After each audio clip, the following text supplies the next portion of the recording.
لائبہ کو دیکھ کر کچھ پل میں اس کی خوبصورتی کو دیکھتا رہا۔ لائبہ کے بال ایسے لگ رہے تھے جیسے ابھی ابھی نہا کر آئی ہو، اور اس کی وہ سلیو لیس ٹی شرٹ میں سے جھانکتی ہوئی کلائیاں۔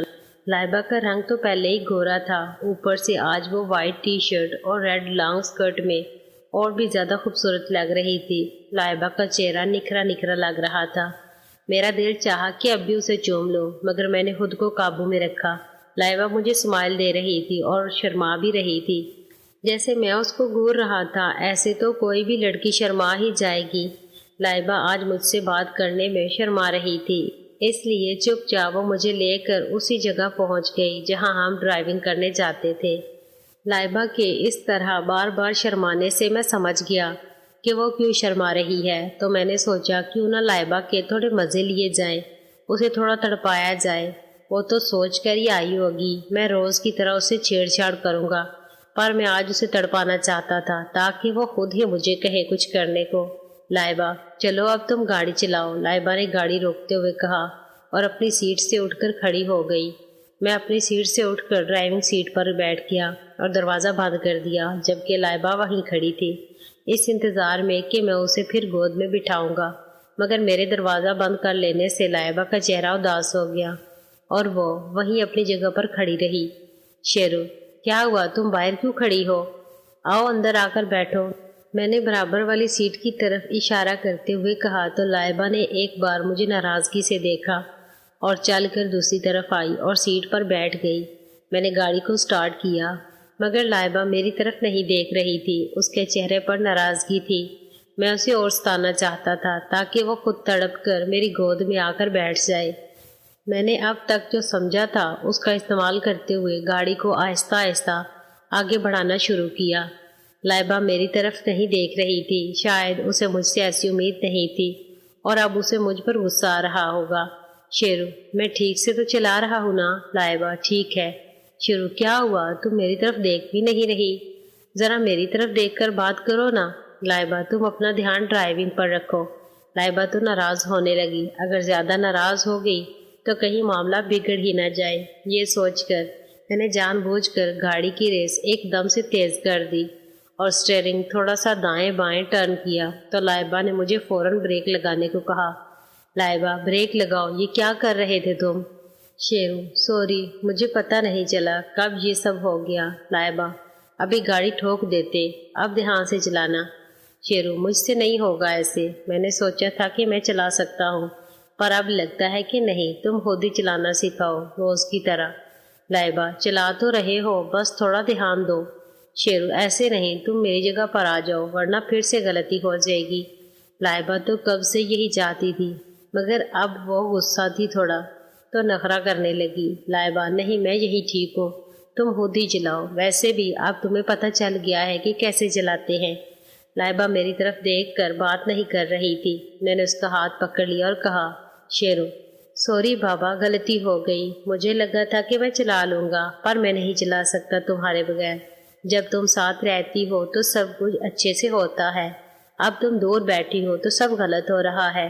لائبہ، ڈرائیونگ اکیلے ہی کرنی پڑتی ہے، ایسے کوئی ساتھ نہیں بیٹھتا، اور ویسے بھی میں یہاں ہی ہوں، دور کہاں ہوں۔ شیرو، ایسے نہیں، جیسے روز مجھے سکھاتی ہو ویسے، ورنہ میں گاڑی نہیں چلاؤں گا۔ اتنا کہہ کر میں گاڑی سے نیچے اتر گیا اور مجھے ایسے کرتے دیکھ کر لائبہ بھی باہر آ گئی۔ لائبہ، اچھا ٹھیک ہے، اب بیٹھو اپنی جگہ پر، میں سکھاتی ہوں تمہیں۔ میں سیٹ پر بیٹھ گیا اور لائبہ بنا کسی بات کی پرواہ کیے سیدھا میری گود میں بیٹھ گئی۔ حالانکہ شہزادے سوئے پڑے تھے، مگر اب جلدی لائبہ کا کومل احساس اسے جگا دے گا۔ لائبہ کے بیٹھتے ہی میں نے دروازہ بند کیا اور سٹیئرنگ پر ہاتھ رکھنے کی بجائے اپنے دونوں بازو لائبہ پر کس کر اسے اپنے ساتھ لگا لیا۔ لائبہ کے بالوں سے آ رہی خوشبو میری سانسوں میں گھل کر میرے دماغ پر اثر دکھانے لگی اور میں مدہوش ہونے لگا۔ لائبہ بھی جیسے جانتی تھی کہ میں ایسا ہی کچھ کروں گا، لیکن اتنی جلدی یہ اسے نہیں لگا تھا۔ جو بھی تھا، لائبہ تو میرے ساتھ آگے بڑھنے کا سوچ کر ہی آئی تھی، تو میرے ایسا کرتے ہی اس نے خود کو ڈھیلا چھوڑ دیا اور اپنا سر پیچھے کو کرتے ہوئے میرے سینے پر گر گئی۔ جب ہم دونوں کی سانسیں سنبھلی تو مجھے ہوش آیا۔ میں نے لائبہ کو ہوش میں لانے کی کوشش کی، لائبہ تمہیں زیادہ مسئلہ تو نہیں ہوا؟ لائبہ نہیں۔ شیرو کیا تمہیں اچھا لگا میرا پیار کرنا؟ لائبہ ہاں۔ شیرو تمہیں کوئی شکایت تو نہیں مجھ سے؟ میں نے بنا تمہاری مرضی جانے یہ سب۔ لائبہ چپ، کچھ مت کہو، تم نے کچھ بھی نہیں کیا۔ میں بھی چاہتی تھی کہ تم مجھے پیار کرو، کاش کہ تم پہلے میری زندگی میں آئے ہوتے۔ تم بہت اچھے ہو، میں بہت خوش ہوں کہ تم نے مجھے اس قابل سمجھا کہ مجھے اپنا پیار دیا۔ میری روح پر ایک بوجھ سا تھا جو آج اتر گیا، اور اب ایسا لگ رہا ہے جیسے میں اب فری ہوں۔ شیرو تم ایسا کیوں کہہ رہی ہو؟ میں نے تو پہلے ہی سب کچھ بھلا دیا تھا اور تمہیں معاف کر دیا تھا۔ لائبہ پتہ ہے تم بہت اچھے ہو، لیکن پھر بھی مجھے گلٹی فیل ہوتا تھا۔ میں نے تمہارے ساتھ بہت غلط کیا تھا، لیکن یہ بھی سچ ہے کہ میں ایسا کرنا نہیں چاہتی تھی، پر شیرو پر تم مجبور ہو گئی تھی پیار میں۔ میرے اتنا کہتے ہی لائبہ حیران ہو گئی اور میری طرف سوالیہ نظروں سے دیکھنے لگی۔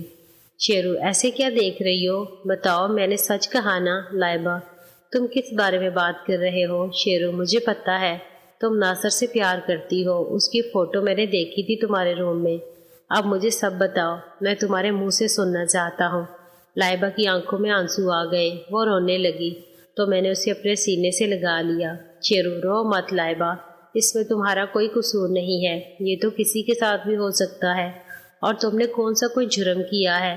مگر میں اس بات سے حیران ہوں کہ تم جیسے اتنے اچھے دل والی لڑکی ناصر جیسے لڑکی کے ساتھ پیار میں کیسے پڑ گئی؟ تم تو روزینہ کی دوست ہو نا، کہ یہ سب کیسے ہوا؟ لائبہ سسکتے ہوئے میں اسکول کے دنوں سے اسے پیار کرتی ہوں، مجھے تو پتہ بھی نہیں کہ کب میں اسے چاہنے لگی تھی۔ روزینہ اور میں ایک ہی کلاس میں تھے، ناصر ہم سے 3 سال سینئر تھا اور شروع سے ہینڈسم تھا۔ روزینہ کا بھائی ہونے کی وجہ سے اکثر اس سے ملنا ہوتا رہتا تھا۔ پتہ نہیں کب میں اسے پسند کرنے لگی۔ اسکول ختم ہوتے ہوتے وہ غلط سنگت میں پڑنے لگا، یہ میں نے کئی بار محسوس کیا، جس کی وجہ تھی ہمارا ایک ساتھ پڑھنا۔ میں نے اس کے سوا کسی کو نہیں چاہا، حالانکہ کئی لڑکوں نے مجھے پرپوز بھی کیے، مگر میرا دل صرف اسی کو چاہتا تھا۔ مجھے میری فرینڈز بھی اکثر کہتی تھی کہ وہ اچھا لڑکا نہیں، اور اس دل کو کون سمجھائے، یہ تو اسی کا ہو چکا تھا، اور میں نے اسے پانے کے لیے ہر ممکن کوشش کی، یہاں تک کہ اس کو اپنا سب کچھ سونپ دیا۔ مجھے لگا تھا کہ وہ بھی مجھے پیار کرنے لگے گا، لیکن اس نے کبھی مجھے پیار نہیں کیا۔ تمہیں پھنسانے کے لیے بھی میں اسی لیے تیار ہو گئی تھی، لیکن جب بعد میں موم نے مجھے میری غلطی کا احساس کروایا اور انہوں نے تم سے ملنے کے بعد مجھے بتایا کہ تم کتنے اچھے ہو، تو میرا نظریہ بدل گیا۔ مجھے احساس ہو گیا کہ میں اپنی تمنا پوری کرنے کے لیے کس حد تک گر گئی تھی۔ مجھے صحیح اور غلط کا فرق بھول گیا تھا، مگر تمہاری وجہ سے مجھے احساس ہوا کہ میں غلط کر رہی ہوں۔ یہ یک طرفہ پیار تھا۔